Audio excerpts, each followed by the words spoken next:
morning and welcome to a POV of just a silly girl in this world using up her roommate's discount at a bookstore before she quits forever. Picture this. You've worked at a bookstore for years upon years upon years, and one day you find yourself looking upon to better opportunities on the horizon.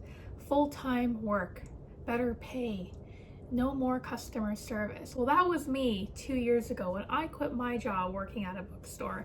And honestly, it was the right decision for me at the time. I had been working at the bookstore for about 5 years. I made some good memories, I made some good friends, and I thought to myself, I'm graduating university now and it's time for me to move on to bigger and better things. But the one thing I knew I was gonna really miss out on was the discounts. So this is why you keep in touch with people who still work at the store. I'm just kidding, April, I love ya. Yeah, basically this is just gonna be a haul of all the things that I got at the bookstore before my roommate quits her job, and I'm very excited to show you guys all the things that I got. First off, I'll say the thing that I got is actually what I'm currently drinking out of, which is this mug that says main character energy. I have too many mugs and it is genuinely a problem and I need to be stopped. But when I went shopping with my roommate, she looked at me and she was like, "Do you want a mug, Kasia?" And I was like,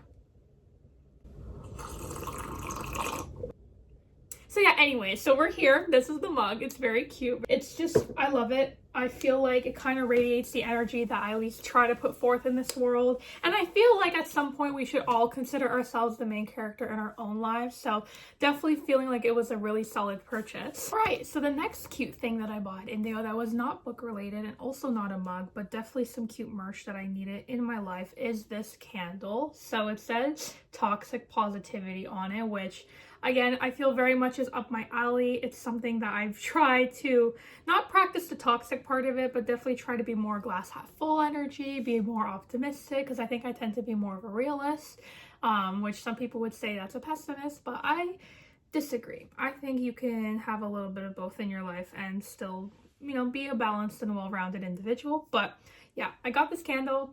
I know you can't smell it, but it smells really good. It's not very strong for a candle, which I really like because I feel like candles tend to be very intense in perfume, but this one's actually pretty good. So feeling confident about that purchase. But now you might be thinking to yourself, okay, those are not books. We want to see the books, and I will get into all the books that I bought. I will preface this with saying over the years, since I've been an avid reader from probably middle school, I'd say, into now, I own too many books. And I know that that's a common problem with people who avidly read, so that's not shocking news to anybody, but I've genuinely been trying to purge out things in my life, not just books, but even clothes and other things that I just generally don't use anymore. But also admitting that I have a problem and I have an addiction to just going to a bookstore and buying things, especially when you buy in bulk. There's just something so satisfying about coming home with a huge haul. So yeah, the disclaimer is there, which means that I can live guilt-free now with the purchases that I've made, but I will explain my rationale for my purchases as I go through the books. So let's get started. All right, so here's the first stack of books. I'm just going to quickly show you. So I'm going to go through them one by one, and again, I'm going to explain my rationale for each of them because I do feel like I am pretty justified for each of my purchases. But the first two I'm going to start off with, you'll understand why I'm grouping these together. I got Beartown and A Man Called Ove. I want to say Ove. I think I've heard people say Ove. I'm just going to go with A Man Called Ove because that's where my brain goes to.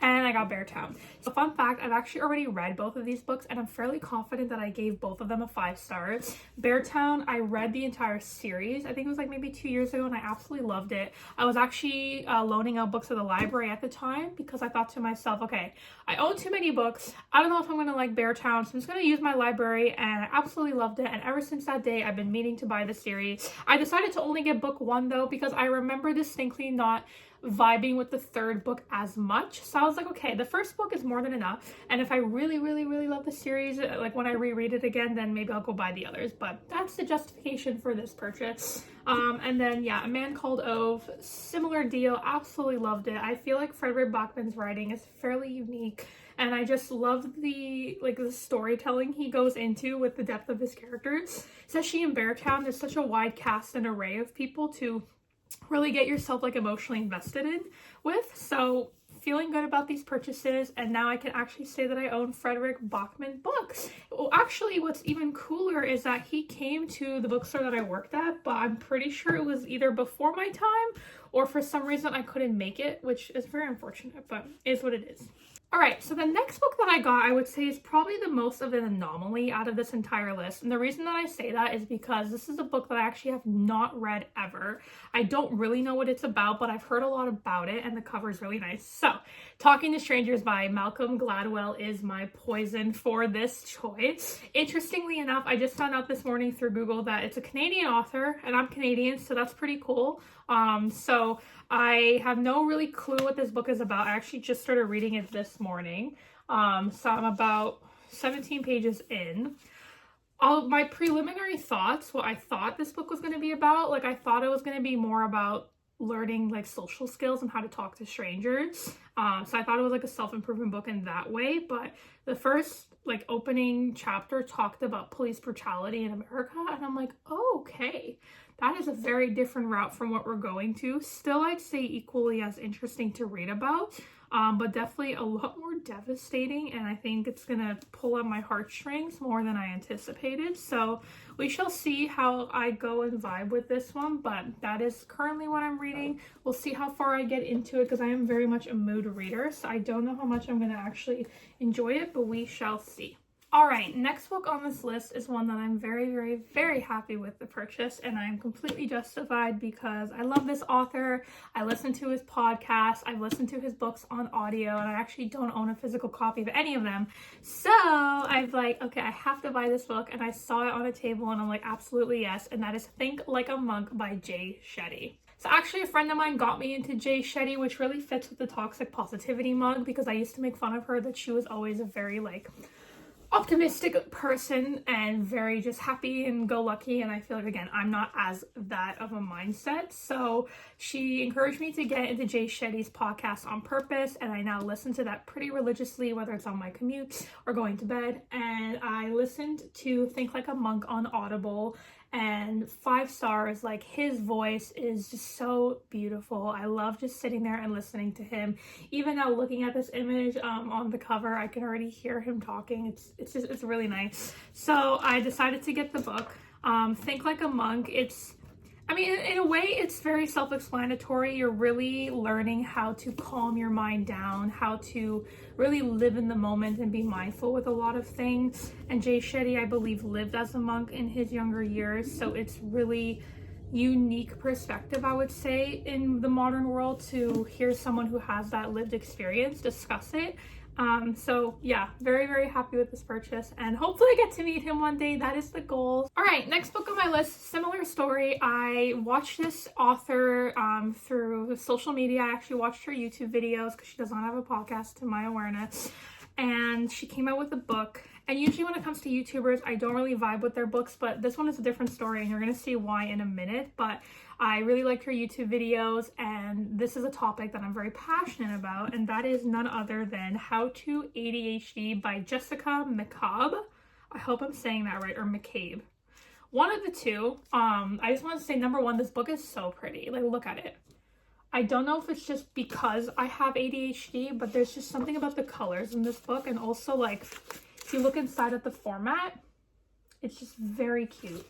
And it's not the standard, like, Times New Roman font, 12, sans serif and all that fun jazz. But I listened to this on audio and absolutely loved it. In typical ADHD fashion, I forgot like half of the lessons that she taught me, but I remember distinctly she had a line in the book talking about, if you have ADHD, you're gonna forget things that I tell you, and that's okay, because you can always just come back and re-listen or reread.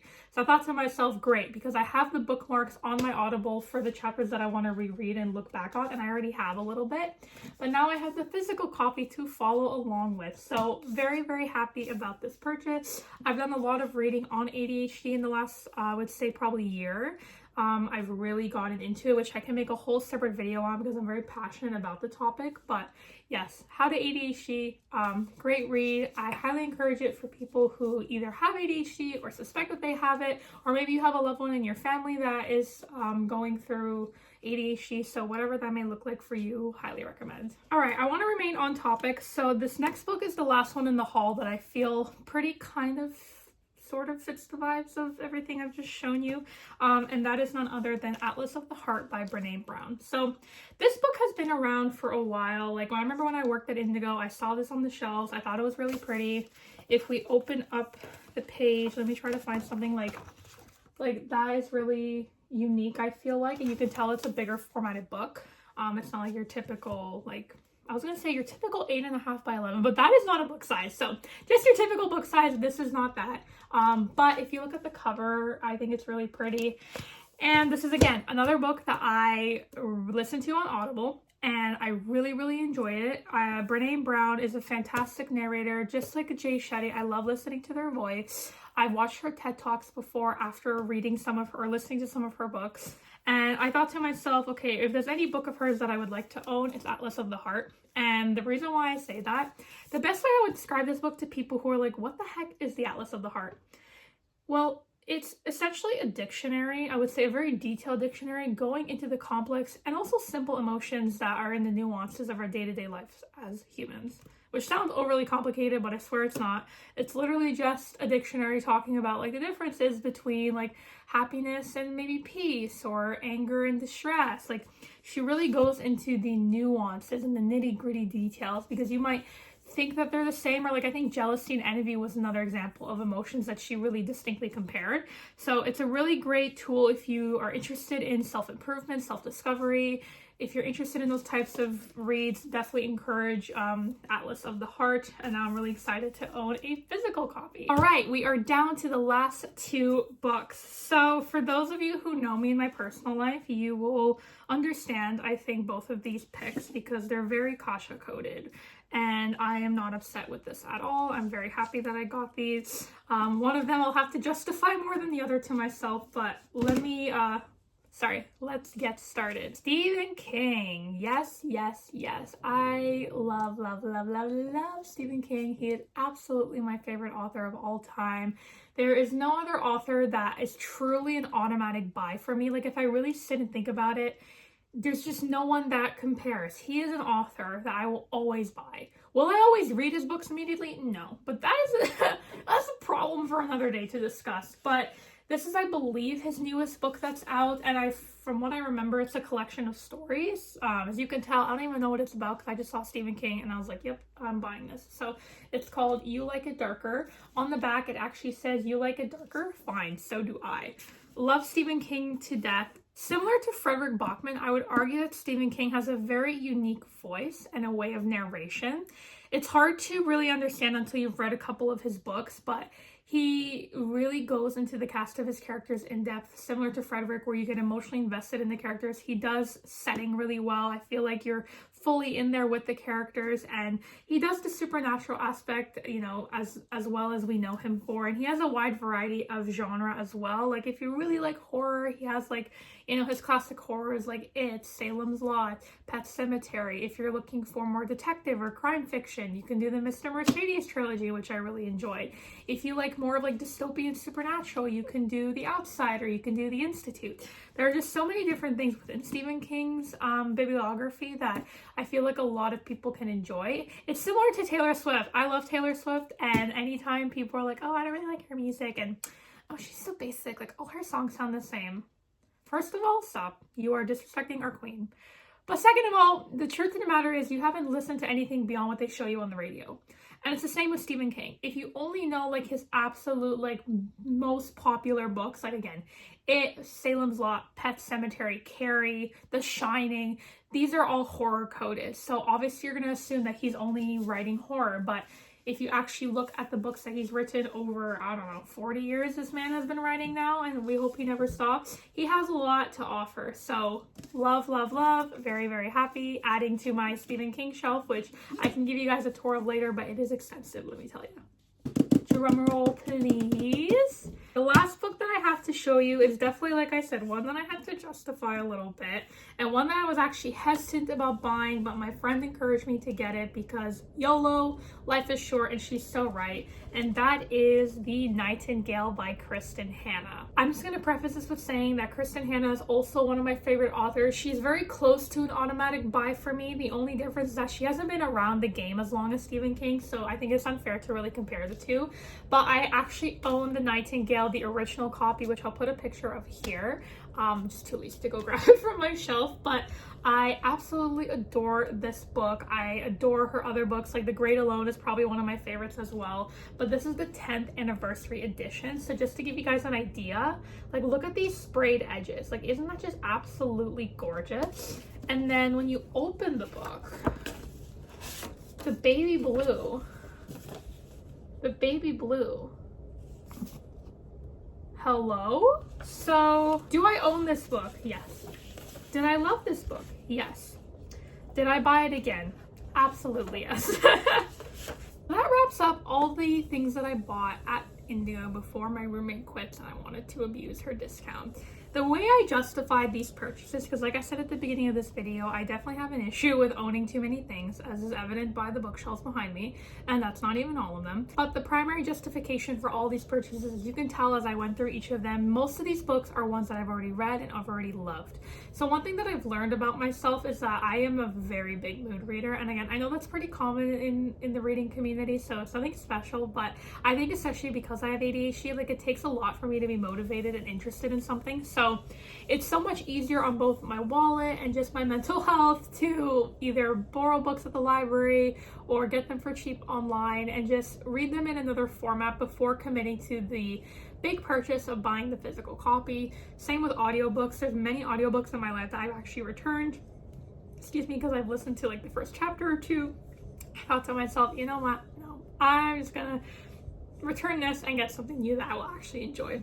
What I've learned is that when it comes to my physical books, what I want to look at when I look at my physical bookshelf is my favorites. Looking at stuff I would love to pick up one day and reread, and I'm actually getting more into the habit now of rereading, especially because in the last, like, I would say year or two since I started working, I've definitely gone into a reading slump, and that's something that I can talk about in a future video, but it's been really difficult for me to get back into this habit that I love so much of reading. So I figured one way to really help take off the pressure and just ease myself back into this hobby that I really love and adore is to stick to buying books and keeping books on my shelf that I actually love. So all the books that I bought here today, for the most part, are ones that I already cherish and I will reread for years to come. And some are new adventures that I will be taking on, so we shall see if they actually deserve a spot on my bookshelf. But yeah, that is pretty much it. Thank you guys so much for watching. I hope this was informative for you and maybe you got some recommendations out of this.